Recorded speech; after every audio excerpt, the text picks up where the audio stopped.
안녕하세요. 저희가 6조를 운영하시는 분이 있다 그래서 찾아왔거든요. 저희 본부가 육체를 운영하고 있습니다. 제가 아닙니다. 네. 예, 안녕하세요. 오늘 촬영에 진짜 임해주셔서 감사드리고 혹시 네. 간략하게 자기소개 한번 부탁드립니다.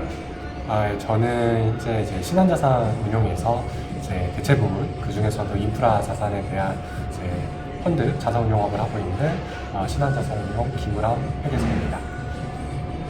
이게 전문 용어 너무 많이 나와서 저도 막 헷갈리는데 좀 이따 설명을 한번 들어보도록 하고, 이제 커리어 쪽으로 조금 넘어가서 저희가 이제 처음 커리어를 시작하신 거는 어디서 시작하신 건가요? 제가 2015년도에 딜로이트 안진에 이제 그 재무자문부서, 흔히 말하는 파스로 입사를 했고요.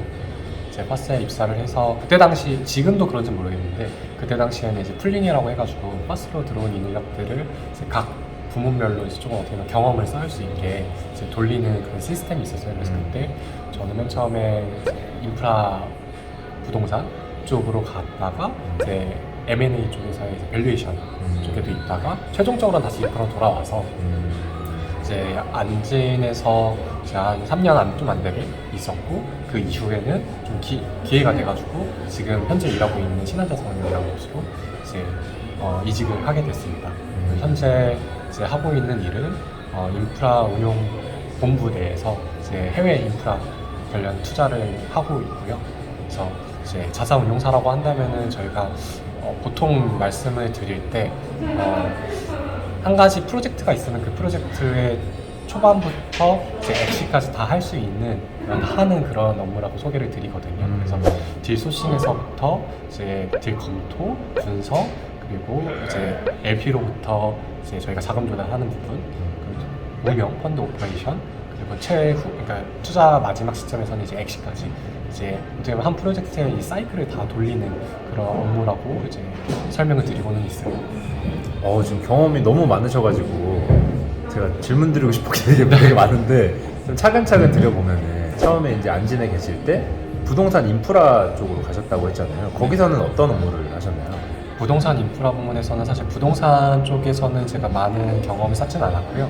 인프라 쪽에서 많이 이제 활동을 했는데 주로 했던 업무는 저희가 이제 사업성 검토라고 해서 어떤 투자건에 대한 이제 이 투자건이 어떻게 보면은 피저블한지, 투자를 하더라도 뭔가 투자에 대한 리턴이 잘 나오는지 이런 부분들을 확인을 해주는 그런 사업성 검토를 좀 위주로 했었고요.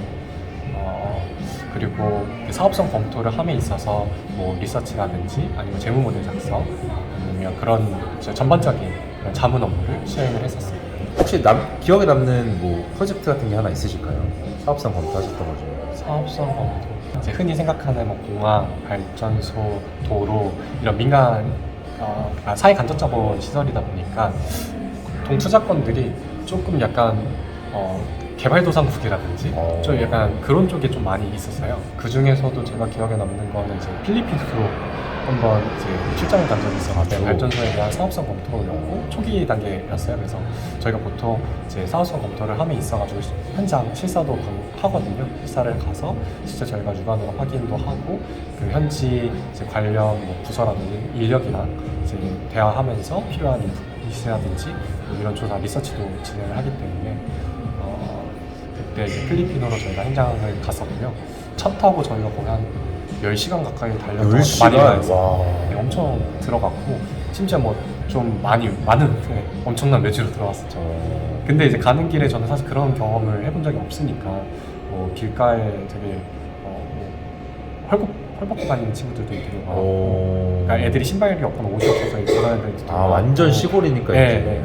그런 친구들 보면서 이제 같이 저희 대동했던 현지 분이 그런 얘기 하시더라고요. 이제 너희가 이걸 잘하게, 발전소 건설을 잘 되게 도와주면 이제 발전소가 잘 이제 들어서게 되면 너희들이 지금 보고 있는 이 친구들이 교육의 기회도 가질 수 있고, 뭔가 되게 그러니까 핑크빛 그런 전망을 말씀 주시더라고요. 근데 그때 전에 이제 초기, 어떻게 보면 커리어 초기 완전 어릴 때니까 그런 얘기 들으면서 내가 하는 일이 이런 엄청난 역할을 할 수 있구나. 진짜로 엄청난 역할인데요? 생각을 하게 돼서 네, 그런 좀 기억에 남는 일화로는 그걸 꼽을 것 같아요. 그래서 이렇게 인프라 쪽으로 계속 커리어가 이제 풀리신 거군요. 어떻게 하다 보니까 네. 그리고 그럼 M&A 말씀하셨는데 M&A 팀에도 잠깐 일하셨다고 네. 하신 거예요? 밸류에이션 하신 건가요? 네, 맞습니다. 이제 밸류에이션이라는 게 이제 연말에 이제 감사를 뭐 이제 회사가 잘 아시겠지만 연말에 이제 밸류에이션을 해야 되잖아요. 네. 다 이제 회사들 자산별로. 근데 이제 밸류에이션 부문에서는 그 업무가 연말에 다 몰리니까 저는 사실 밸류에이션 부문이니까 이제 감사 시즌처럼 뭔가 이렇게 몰아서 하지는 않겠지라는 생각을 했는데 왜 그걸 이제 연말 되니까 이제 업무가 확 몰리니까 뭐 PPA나 이런 손상 검토 같은 거 맞습니다. 많이 그것도 하셨구나. 같이 하니까요. 네. 그렇죠. 그게 몰리죠 연말에. 네. 그래서 이제 그때 이제 큰 거 다쳤던 기억이 엄청나게. 예. 파스는 뭔가 시즌은 아니다 이렇게 생각했는데 동일하게 시즌을 뛰셨던 네. 경험이 있으신 거고. 그러고 나서 이제 바로 여기 이제 지금 회사로 오신 건데 혹시 감사를 어떻게 보면 이제 한 시즌만 뛰신 거잖아요. 네. 그러면은 거기에 대한 조금 뭐 아쉬움이나 아니면 다른 뭐 나중에 추후 시너지 같은 그런 거는 이제 어떻게 생각하세요? 이게 뭐 향후에 회계사를 준비하시는 분들이 꼭 감사를 뭐 두 가지 말이 있잖아요. 뭐 한 5년은 해야 된다라는 말이 있고 아니다. 뭐 바로 뭐 이런 딜이나 파트 쪽으로 생각이 있다 바로 가는 것도 괜찮다. 이 생각이 있는데 둘 중에 혹시 어떻게 생각하시는지. 저야 워낙 경력이 짧다 보니까 뭐라고 말씀드리기 좀 조심스럽긴 한데 제 경험에서 봤을 때는 파스로 바로 가실 생각이 있으시다면 감사를 이제 뭐 한 5년까지는 하시지 않고 그냥 가셔도 전혀 업무를 하는 데 있어서 지장은 없을 것 같고요. 다만 그럼에도 불구하고 아무래도 회계사다 보니까 회계의 꽃은 그래도 감사잖아요. 그쵸. 그러니까 한 번쯤은 뭐 저처럼 이렇게 엄청 짧은 시즌 한 번뿐만 아니더라도 뭐 1년, 2년이든 한 번은 하시는 게 여기 보면은 나중에 후회를 하시지는 않을 것 같아서 5년까지는 아니더라도 네. 1년, 2년 정도는 추천을 하는 것이다. 네, 하면 나쁘지 않을 것 같습니다. 네. 알겠습니다. 저 재밌는 커리어를 진짜 많이 가지고 계신데 저희가 이제 드디어 이제 현재 하고 계신 업무로 들어왔는데 현재 하고 계신 이제 업무를 조금만 상세하게 설명을 해주실 수 있을까요? 네, 일단 운용사 저희 이제 신한자산 같은 경우에는 부문이 크게 두 개로 나뉘는데요. 전통 부문이랑 그다음에 이제 대체 부문. 전통 부문은 아시다시피 이제 흔히 이제 전통적인 자산들, 주식, 채권 쪽을 담당하는 부문이고요. 대체 부문은 그걸 제외한 나머지. 그래서 저희 같은 이제 인프라 자산도 있을 거고, 부동산 자산도 있을 거고, 아니면 PE 같은 성격의 그런 부문도 있을 거고요. 그래서 그런 부분을 통틀어서 이제 대체 부문이라고 하고 있고요. 이제 운용업이라고 한다면은 이제 흔히 생각하시는 이제 펀드를 생각하시면 될 것 같고, 저희는 이제 투자자들로부터 자금을 받아서 해당 자금을 가지고 신규권에 대해 투자 그리고 그 투자권을 운용하고 관리하면서 이제 어떻게 보면은 이제 밸류에드를 한다든지 가치 창출을 하는 거고요. 거기에서 이제 추가적으로는 뭐 데일리 오퍼레이션 관련한 그런 업무도 수행을 하고 그리고 이제 최종적으로는 펀드 이제 청산 그리고 해서 흔히 말하는 엑시 하는 것도 저희가 수행을 하고 있습니다. 그래서 이제 투자와 관련해 가지고 제가 아까 말씀드렸다시피 이제 한 사이클을 다 어떻게 보면은 이제 관리하는 그런 업무라고 볼 수 있을 것 같고요. 뭐 각 단계별로 잠깐 설명을 드리면 투자권 이런 것들 저희가 검토를 할 때 접수를 한다거나 저희가 직접 이제 발부를 하는데 그런 발부를 통해서 이제 저희가 초기 검토를 하고요. 초기 검토를 했을 때 이 정도면 투자를 진행하더라도 문제 없겠다라고 이제 판단이 되면 이제 그 투자권을 가지고 저희가 이제 각 투자자별로 찾아뵈면서 이제 투자 자금을 모집을 하고요.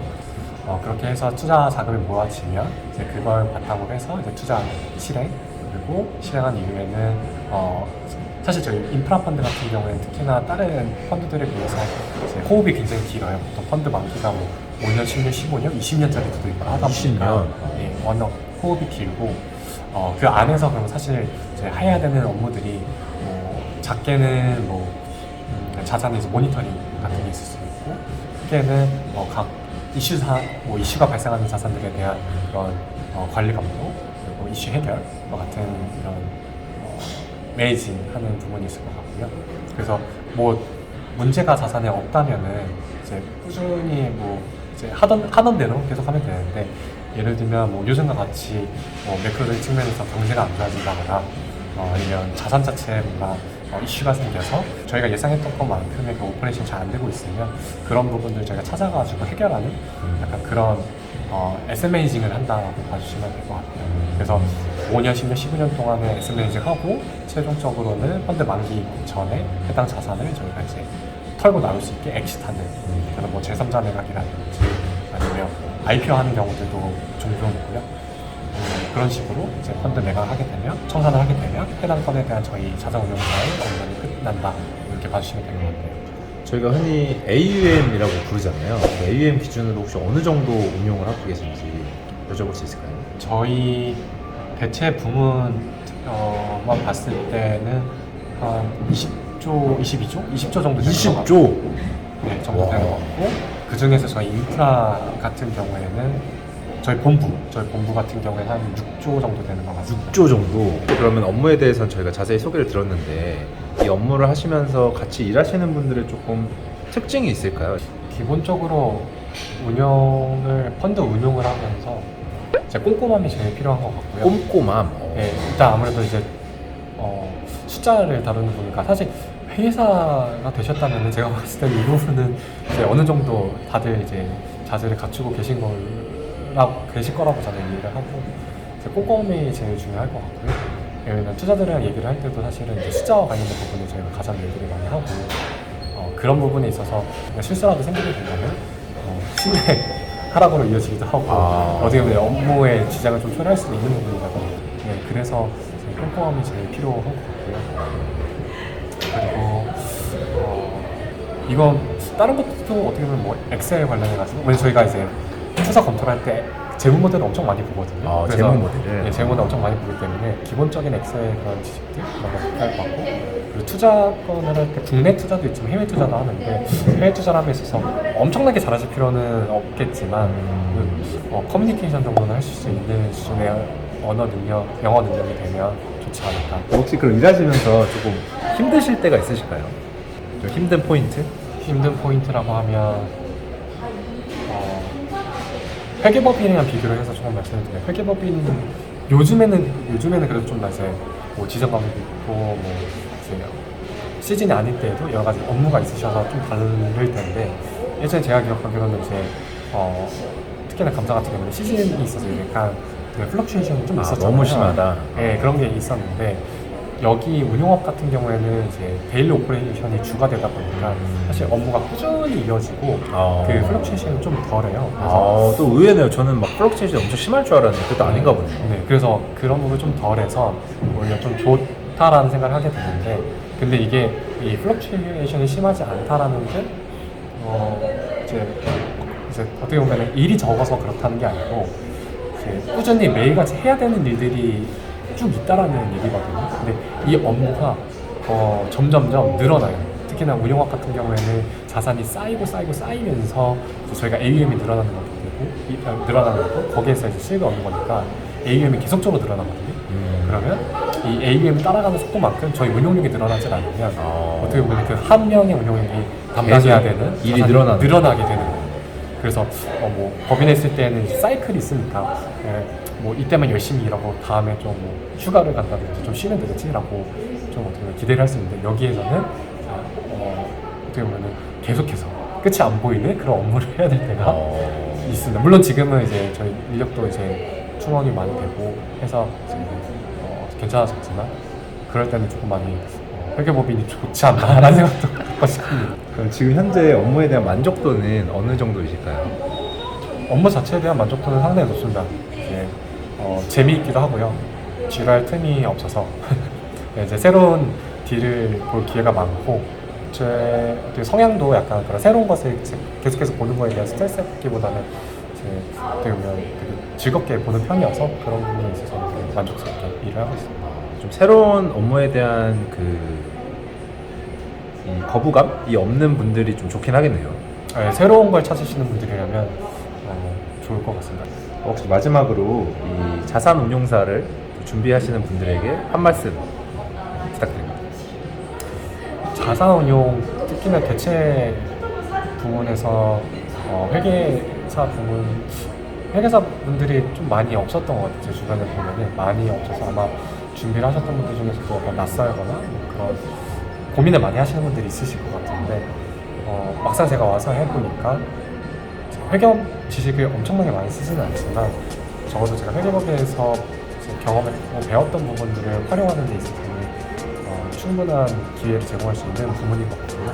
그리고 잘만 활용을 한다면 그걸 이제 무기로 배움의 강점으로 활용할 수 있는 그런 인더스트리이지 않을까 싶어서 운영업에 좀 관심 있으시다면 한 번쯤 이제 알아보시는 것도 좋지 않을까. 바쁘신 중에 인터뷰 응해주셔서 감사드립니다. 감사합니다.